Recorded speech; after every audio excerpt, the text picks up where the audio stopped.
Well, welcome back to week 2 of Biblical Prophecy. And once again, I give credit to this study from Dr. David Jeremiah's book, The Book of Signs. He does a wonderful look at what the Bible is saying, and we can add it up to against what we are seeing in the world today.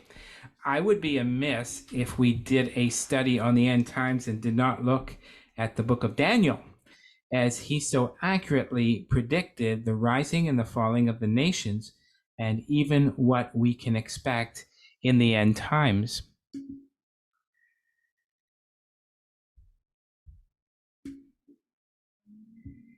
The most ruthless king and the one of the most wicked kings of the Gentile rulers was King Nebuchadnezzar, who ruled over Babylon.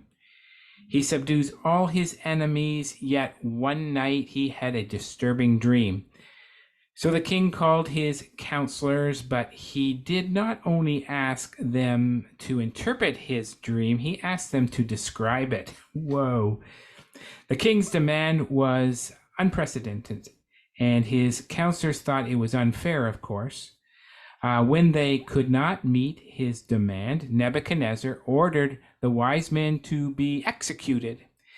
When the Jewish captive Daniel heard of the king's edict, Daniel went before the king in Daniel 2:24 and said, "Do not destroy the wise men of Babylon. Take me before the king, and I will tell the king the interpretation." In Daniel 2:27 to 28, the secret which the king demanded, the wise men, the astrologers, the magicians, and the soothsayers cannot declare to the king, but there is a God in heaven who reveals secrets, and he has made known to the king Nebuchadnezzar what will be in the latter days. Your dream and the visions of your head upon your bed were these.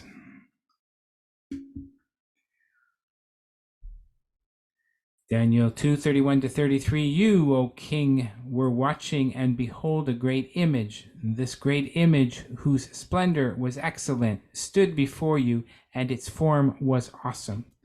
This image's head was of fine gold, its chest and arms of silver, its belly and thighs of bronze, its legs of iron, and its feet partly iron and clay.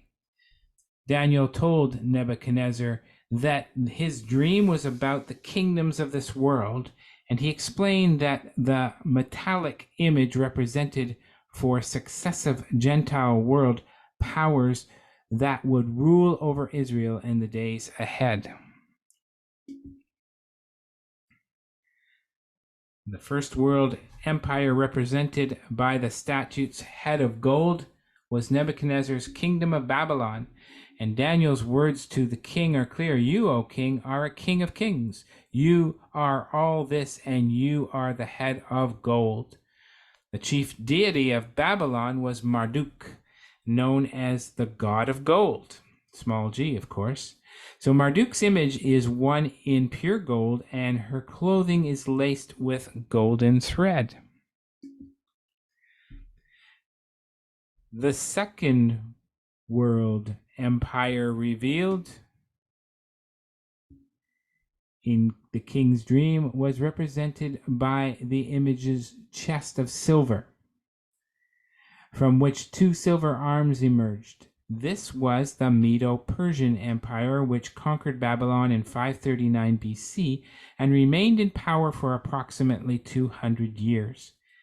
Daniel stated the Medes and the Persians would take control of Nebuchadnezzar's empire, 528, and the two nations are confirmed as Babylon's successor in Daniel 8:20. The third world empire was represented by the image's belly and thighs in bronze. Daniel told the king it would be a kingdom of bronze which shall rule over the earth in 239. This is the Greek Empire, the kingdom of Philip of Macedon and his son Alexander the Great. We've all heard that name.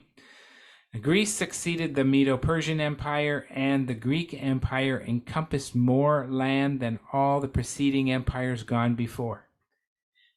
This empire was characterized by bronze, and it's significant that Alexander armed his soldiers in bronze helmets, breastplates, and they carried bronze shields and swords.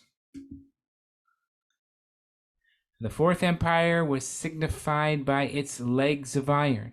The empire was described as strong as iron, and the one that ruled with a rod of iron. This empire crushes all other empires gone before them. Rome was this empire, and they often used iron as a symbol of their strength. Rome's iron rule, Rome's iron fist, Rome's iron legions. The Roman Empire put Jesus on the cross, and the Roman Empire would divide into two political areas of rule: the Latin speaking in the west and the Greek speaking in the east. The two divisions is a depiction of the two legs of iron. The king's dreams, Daniel noted that the feet and the toes of the statue were composed of iron mixed with clay. And Daniel revealed as the toes and the feet were partly composed of iron and partly composed of clay, this showed the kingdom is partly strong but partly fragile. So iron does not mix with clay, so they will not adhere to each other. In Daniel 2:42 to 43, the 10 toes consist of a kingdom with 10 leaders. As of yet, we have not found anything representing a 10-fold Roman coalition. So this is a prophecy still yet to come. The final piece of this mystery is Daniel tells us that this last kingdom in the form of the Roman Empire will exist when God sets up his earthly kingdom. So in days of these kings, the God of heaven will set up a kingdom which will never be destroyed. And the kingdom shall not be left to other people. It shall break in pieces and consume all these kingdoms, and it shall stand forever. So let's look at the four beasts of Daniel 7:1 to 8. Daniel 7. Who are the four beasts, and who is the little horn? Daniel 7 is a parallel prophecy to Daniel 2. The 10 horns and the little horn are an expansion, giving us more details to what to look out for in these last days. Let's get started. Daniel 7:4. The first was like a lion and had eagle's wings. The first beast of Daniel 7 is a lion, and again this is Babylon with King Nebuchadnezzar. Daniel 7:5. And behold another beast, a second like to a bear, and it had 3 ribs in the mouth of it between the teeth of it. The second beast, the bear, is Medo-Persia. The 3 ribs represent the sides on which they ruled, the west, north, and the south. Daniel 7:6. I beheld, and lo, another, a leopard, which had upon the back of it 4 wings of a fowl. The beast had also 4 heads. The third beast, the leopard, is Greece, with the leader Alexander the Great. The 4 heads represent the 4 major generals under Alexander. Daniel 7:7. And behold, a fourth beast, dreadful and terrible, and strong exceedingly, and had great iron teeth, and it had 10 horns. The fourth beast represents the Roman Empire. Notice how it had iron, just like the Roman Empire of Daniel 2 had iron. The 10 horns that stem from Rome are again the 10 nations or kingdoms that rise up after the fall of the Roman Empire to make up the European kingdoms. And finally, from these 10 horns, there's the little horn. Daniel 7:8. I considered the horns, and behold, there came among them another little horn. So what did rise up among the 10 kingdoms or nations of Western Europe after the fall of Rome? The little city known as the Vatican, which is home to the Roman Catholic Church and its Pope. It's a little horn, or a little city, but it's powerful. So powerful that it plucked out 3 of the 10 kingdoms or horns. Verse 8, before whom there were 3 of the first horns plucked up by the roots. These 3 horns or kingdoms, which were destroyed by the papacy, history tells us, are the Vandals, the Ostrogoths of central Italy, and the Lombards of northern Italy. Verse 8 goes on to tell us more details of this little horn. And behold, in this horn were eyes like the eyes of man, and a mouth speaking great things. This prophetic saying means that the little horn will claim authority and infallibility over all others, even kings, claiming even to this day to be the head of Christ's church, the substitute of Messiah, the vicar of Christ, claiming to be again infallible and without error, with no room to ever be challenged or questioned. The Catholic Church and its Pope have stood by this to this very day.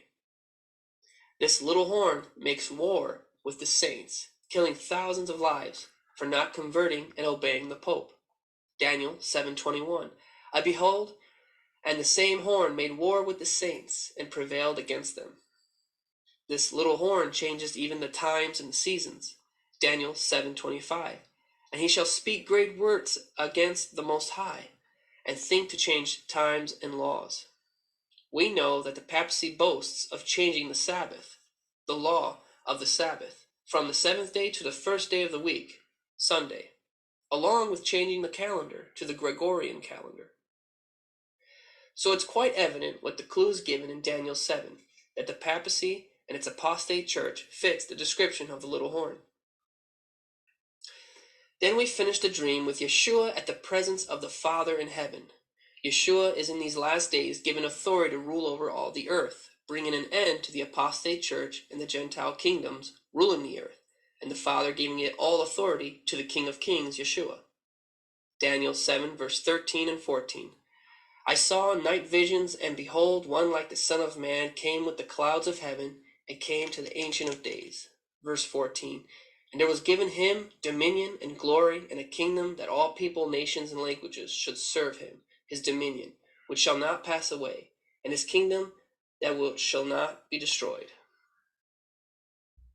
Please comment below, click the like button. So who is the little horn? Today, Europe United, or better known as the EU, represents 27 nations, with Britain left the EU January 31st, 2020. We know it as Brexit, short of Britain exit from EU. It was the only country to leave the EU.